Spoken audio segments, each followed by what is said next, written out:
ہم نے بہت سے جن اور انسان دوزخ کے لیے پیدا کیے ہیں، ان کے دل ہیں لیکن ان سے سمجھتے نہیں، اور ان کی آنکھیں ہیں مگر ان سے دیکھتے نہیں، اور ان کے کان ہیں پر ان سے سنتے نہیں۔ یہ لوگ بالکل چوپایوں کی طرح ہیں، بلکہ ان سے بھی زیادہ بھٹکے ہوئے۔ یہی وہ ہیں جو غفلت میں پڑے ہوئے ہیں۔ اور اللہ کے سب نام اچھے ہی اچھے ہیں، تو اس کو انہی ناموں سے پکارا کرو، اور جو لوگ اس کے ناموں میں کجی اختیار کرتے ہیں ان کو چھوڑ دو۔ وہ جو کچھ کر رہے ہیں ان قریب اس کی سزا پائیں گے۔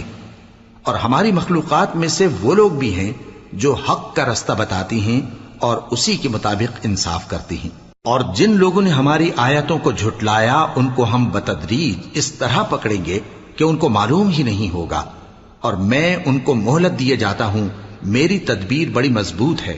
کیا انہوں نے غور نہیں کیا کہ ان کے رفیق یعنی پیغمبر کو کسی طرح کا بھی جنون نہیں ہے؟